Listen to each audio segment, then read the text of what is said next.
Hello, and thank you for tuning in. So I wanted to start out today by sharing the results of a survey we being Real Broker, did last year in December. And it was about teams. And we asked several questions. And granted, while it's a pretty narrow survey in terms of the number of responses, I think the results were pretty interesting. Here's what we learned about real estate teams. 26% of the respondents said they are currently part of a real estate team. 28% said they were likely or very likely to join a team in the next 12 months. 69% of those who currently belong to a team said their team includes between 1 and 5 team members, and 52% work as a buyer's agent. So we got some pretty interesting data around teams, and it brought a few questions to mind. Questions I'd like you to kind of think about. First, why should you start a team? When should you start a team? And how do you do it, right? How do you actually build a team? And that's what I want to talk about over the next few weeks as we kick off this series on team building. I'm Jason Lopez, and I'm the managing broker with Real Broker in California. I spent the past 25 years in this business, the past several years working with many top producing agents and some very high power teams in the Southern California market. And so what I'd like to do today and going forward is just share some ideas, some strategies around teams. And again, kind of framing it around those 3 questions I asked. When should you build a team?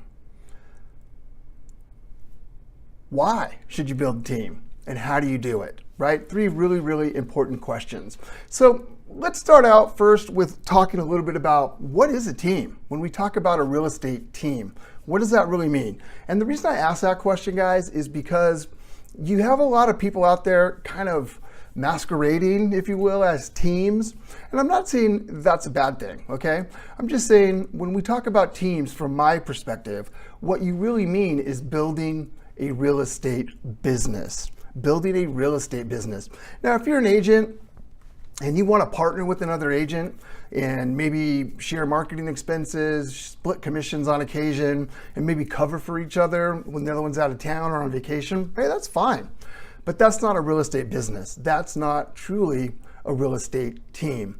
The main reason to consider building a team is you're basically doing all you can do on your own. So just by acknowledging that you need help and then searching for the right person to help you can be a very powerful way to kind of move to that next level. So what we're really doing in building this real estate business is we're creating what we call leverage.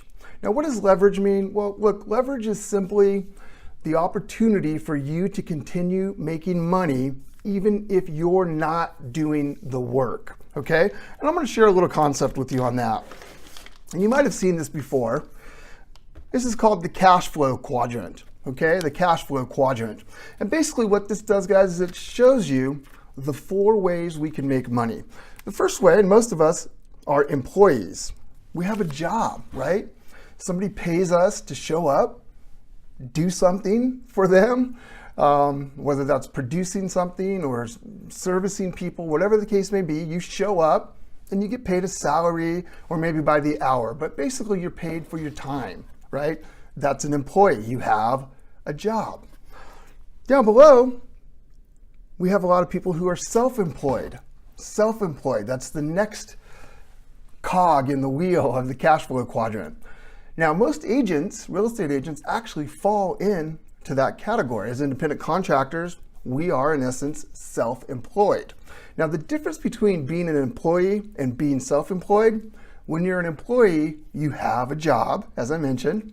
When you're self-employed, you own a job, okay? You own a job. Now, what does that mean? Well, in real estate, it means if you're not there every day doing the work to generate the income, to get the listings, to negotiate the contracts and represent your buyers, you're not getting paid, right? So you own that job. You take a vacation, no income coming in. You may have deals in the pipeline, but there's no income, new income coming in, right? Next is a business owner. a business owner. And that is really what the essence of this entire conversation over the next several weeks is going to involve.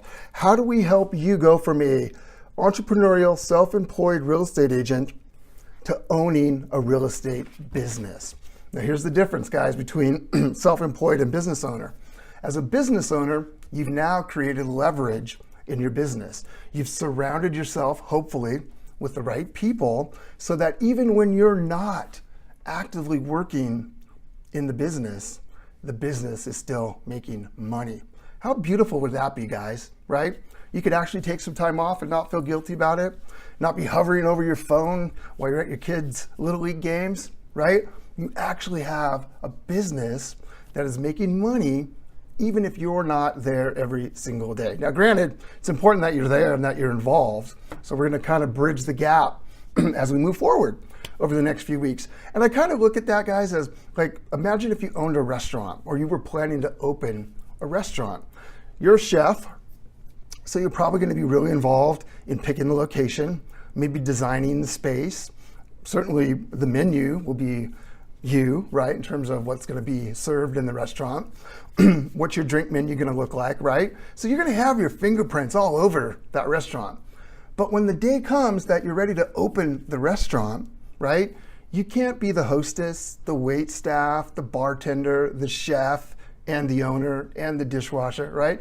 You need help to run the restaurant. And it's the exact same thing in real estate and really in any business. And I'll just share with you guys too, that bottom right-hand corner, investor, that's the highest form of income as an investor. And that just simply means your money is working to bring in more money passively. So you're not doing anything for that to happen. So we're gonna move from a self-employed entrepreneurial real estate agent to a business owner who has created leverage in their life now. And hopefully that frees you up to do more and you can become an investor or figure out other ways or other passionate opportunities that you'd like to be involved in that can generate money. But it all comes down to why should you build a team, create leverage, create freedom, hopefully more income. And it can be daunting. It can be very daunting because most real estate agents just don't understand how to identify exactly what they need. They don't know how to hire or do interviews necessarily. And really understanding that the need to hire talent is super, super critical. And we're gonna talk about talent in a few minutes, okay? What I mean by talent is somebody that recognizes the opportunity and is gonna be all in. Here's probably one of the biggest mistakes agents make in building teams. So you've got the agent world, right? They've got this big world that they live in, right? And they bring people into their organization at some point, okay? And somebody's really good and they start to crush it, but all of a sudden they realize that everything they're trying to do in that agent's world doesn't fit in the agent's world. They start seeing opportunities outside the agent's world. So one of the biggest challenges for agents building teams or team leaders, you may be running an existing team already, is you need to make your world so big that everybody in your world can have as big a world as they want as well inside your world. So how do you recognize and reward people who are just crushing it in your world? What opportunities do you need to create for them so that they don't want to go out on their own, so they see the value in what you're doing? It's the biggest mistake, but it all comes back to hiring the right people, right? Now, you've heard the saying, you've got to have the right people on the bus, and I believe that, truly believe that. But more importantly than having the right people on the bus, you need to have those people in the right seats. And that's a big issue for agents when they start building a team, okay? So when you're looking to create that leverage and build that business, you need to understand that hiring talent is gonna be critical. Once you're able to do that, the next step can be just as daunting because it's not necessarily what you've done before. And that is training and consulting with that person you hired to ensure that they're successful and then holding them accountable to that. So, I just like to think of it, if you're gonna hire a talented person, what's the point if you're not going to be able to teach them how to do the job and create their opportunity to really be successful in that role? So let's talk about when you really need to start thinking about hiring, okay? And it's really simple. When you're doing all you can on your own, it's time to hire somebody. Now that could be different for everyone because we all have our own bandwidth, our own capacity, so to speak. It could really depend on how organized you are. If you're really organized, maybe you can handle 30 or 40 transactions as a solo agent if you've got a good transaction coordinator. But maybe 15 or 20 is your limit, right? You'll know, right? You'll know in terms of what's falling through the cracks. Are you spending more time on admin and paperwork and transactional things than you are on lead generation and lead follow-up and negotiating contracts and presenting your services, right? So when you create leverage, what you're basically doing is moving from that self-employed, independent contractor, real estate agent to a business owner, right? And that's what we really want to be focused on. So when you're doing all you can, and I would say, if you went across the board and talked to agents, probably somewhere between 25 and 30 transactions. Now, that's going to also be a good indicator of what your income is. Can you afford to hire somebody, right? So there are some things you need to look at in your business in terms of that. Because your first hire, guys, should be admin. It should be an admin person. You need to get all of that stuff off your plate. Right now, if you've got a great transaction coordinator that's helping you with the contract to close part, that's not necessarily the same as an admin person. Somebody that can help you manage your listings, can help you with your marketing, can maybe answer your phone, schedule appointments. If they're licensed, maybe do open houses or show property or whatever the case may be. But the admin piece is really critical because you need to get that off of your plate first to free yourself up to go back to doing the income producing activities, right? Lead gen, lead follow-up, negotiating contracts, and presenting your services. That's what generates income in this business. So when we talk about talent, which we're going to move into here in a few minutes, that first admin hire, guys, think about that person in terms of at some point down the road, depending on how you grow your organization out, they could be your CEO. They could be your director of operations. That's the level of talent that you're looking for, not an admin assistant. Now, initially, it might be just doing that kind of work, but you want to make sure that they have the potential to grow as your business grows and they can take on leadership in your organization. So let's talk about the talent search. How do you find talent? Well, it's out there, guys. You should constantly be looking for talent. You know people already, okay? There are people in your world that are super talented that you can maybe bring into your organization. But you should always strive for talent, okay? I would argue, there's a lot of research around this, that it costs you a lot more money to make a bad hire just because you're hiring out of desperation or you're hiring out of need or your friend's college kid needs a job, right? It costs more money to make a bad hire than it does to take your time and find the right person, okay? Find the right person with the right skills, okay? So let's talk a little bit about talent. What is talent and what is not talent, okay? When you meet a talented person, they will push for answers. Push for answers. Non-talent has to be pushed.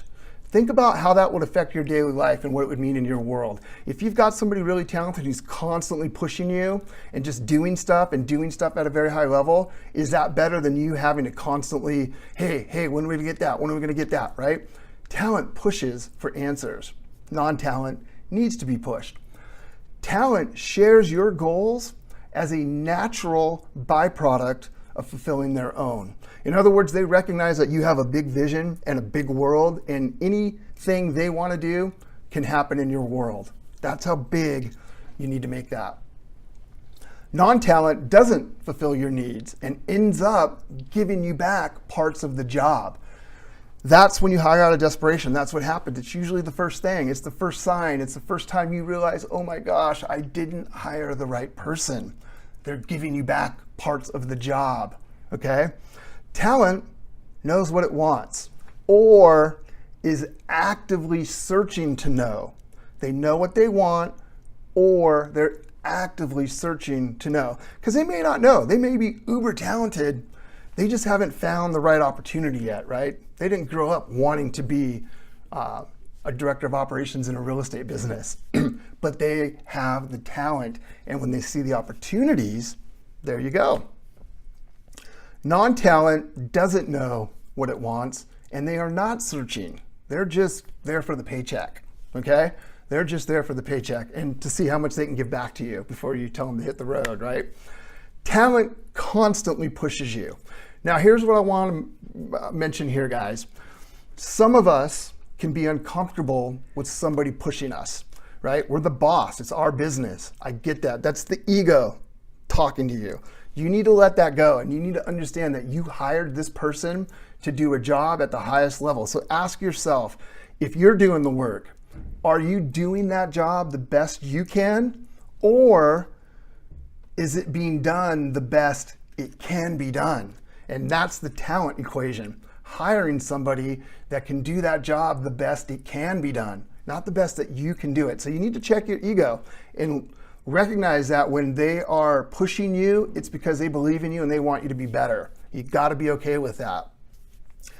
Non-talent requires you to push them. Think about that again in terms of day-to-day. Oh my gosh, it's always that person. I've always got to push them.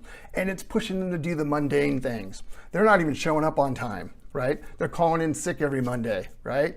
They're not hitting the deadlines, right? And that affects you and that affects your business, okay? Talent is constantly raising the bar and wants to be associated with other talented people. Talent attracts talent. So if you bring in great people, guess what? It makes it easier to bring in more great people because talent wants to be surrounded by talent, okay? Non-talent may not even know there's a bar. And if it does exist, where it's set. Right? They don't have any clue about that. So we're gonna spend some time going forward in the next few weeks talking about talent, talking about how do you identify, where do you find them, how do you interview to make sure that you're bringing in the best people. And then the next step, guys, is that training and consulting piece, okay? Now that you've brought somebody in and you're gonna probably pay them because they're talented, and that's going to make up a big part of your expenses, probably the biggest part of your expenses each year. So now you must be willing to invest in their development, okay? You need to invest in their development. So here's what that cycle looks like, right? You're going to train them for knowledge and skills. Train them for knowledge and skills, okay? That's the first step. You've brought them in. Now you want to create an opportunity for them to succeed at the highest level. So you need to train them for knowledge and skills, especially if they're new to the real estate industry, right? There's a little bit of a learning curve, learning the lingo and things like that.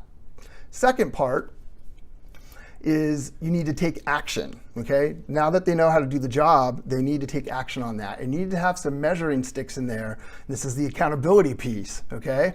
And making sure that you have a structured accountability program. You've taught them how to do the job and trained them up on knowledge and skills.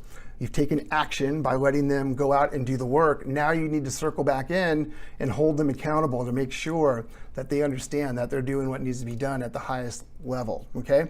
Most agents, when they hire, take a totally different approach, don't they? They hire out of desperation. They say things like, oh, just follow me around or just do this, right? They have meetings on the fly, and it's one of the main reasons teams have high turnover rates and people leave the team for other opportunities, okay? Those agents simply don't have any structure, they don't have a vision, and they don't have any accountability, right? And so it's your responsibility as the team leader, as the owner of that real estate business, to take that into account and take responsibility for that. It's a huge missed opportunity, guys. Teams lose a lot of really good people because they just don't have the structure and vision and accountability around their business. So you need, again, to make your world so big that anyone in your world can have a world as big as they want as well, right? And you do that through that training, taking action, consulting for accountability, and having some structure and vision around it, okay? Now, here's what happens, guys. As you grow your team, and it doesn't matter how big your team gets, it could be you and one assistant and one buyer's agent, whatever the case may be, your role is going to start to change, okay? You're going to maybe move out of some of the day-to-day stuff that you've been doing, like lead generation and meeting clients and showing property and writing offers and things like that. And you're going to spend part of your time and maybe more of your time as you continue to grow developing your people, which means what? Well, that means you've got to develop yourself. You need to develop your leadership skills. It's absolutely critical to the process. So think about it like this. If you're going to invest in talent, as the leader and probably the most talented person in the organization, you have to grow into the person you need to be to develop and lead those people on your team, those people who are part of your business. And as you empower your people, here's a few guidelines that you can kind of follow. And I'm going to just kind of work through these and we'll cut you loose. So a couple of guidelines. Number one, tell people what their responsibilities are and get agreement. And we're going to talk more about that in the interview process, expectations and standards and things like that. But your people have to understand what they're responsible for, and you need to have an agreement on that, right? This is your job. This is your role. You own it. That's why I'm hiring you. You know how to do it better than I do. Are we in agreement on that, right? Second thing around empowerment, you got to give your people the authority equal to their assigned responsibilities. Equal to their assigned responsibilities. So they need to be able to make decisions around their job, again, because they probably know what's best in that role. I love this one. You need to set standards of excellence and guidelines for your people. I heard this a long time ago, and I really believe it. Your customers, your clients, don't work with you because of you. They work with you because of the standards you represent, the standards that you represent. And everybody on your team, everybody in your world needs to understand what those standards are, and that it's super important they meet or exceed those standards. Now here's something I want you to think about as well, and I heard a great team leader say this many, many times. It can either be a standard or a suggestion, but it can't be both. It's either a standard or a suggestion, but it can't be both. What does that mean? Well, it means if you tell people that this is the standard of excellence we strive for, and you let people get to hear without any consequences, it's not a standard. It's simply a suggestion. So you need to enforce what the standards are in your business. Next, provide initial and enables your people to meet the standards. That's the skills, that's the knowledge, right? That's where you have to spend time developing the people at the outset, right? Give them the knowledge and the skills to meet the standards that you're setting for your team. Again, hold them accountable. And part of accountability, guys, is you have to define the consequences, okay? You have to define the consequences. So what are your standards around accountability? What are your standards around consequences? Now there's the flip side of that, which is the fun side, which is rewarding people when they do a great job, right? So there's a two-way street there. And that's the next point. You have to recognize them for their achievements. Okay, when they do a great job for your clients, for your team, for your business, you need to recognize them for their achievements. Public praise, making sure you make a big deal out of that kind of stuff. And by the way, when it comes to the consequences, that's in private. That's never in public, right? That's in private. Next one, you gotta trust your people. As we're gonna learn next week in the interview process, you're going to go deep with these people. There's a relationship that forms, and part of that relationship involves trusting that because you're hiring the right person with a lot of talent, they're going to do the right thing. So you need to trust them. You need to allow and encourage them to also grow and develop their self-leadership and their leadership skills, because they're going to be a huge part of that going forward, right? If that first hire, your admin person, evolves as you grow your business into a director of operations, well, they're going to be responsible for hiring talent. They're going to be responsible for training and developing and consulting and holding that piece of the business accountable.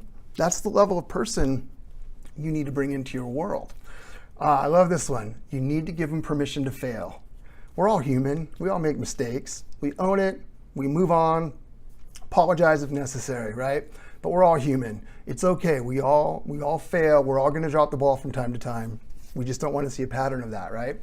And then the last one around this, guys, is treat them with dignity and respect. I know it's a no-brainer to talk about that. You're all great people. But how we treat others is so important because it's a reflection on us, right? We've all heard the golden rule, treat people how you'd like to be treated. Well, I believe in the platinum rule, and that's treat people how they want to be treated. And the only way to really know how they want to be treated is to get to know them, build that relationship, ask, find out, right? And then do that. And it's a simple process going forward to be respectful in those relationships. So today, guys, I just wanted to give you kind of an overview. Again, looking at those questions, why should I build a team or consider building a team? When's the right time to do that?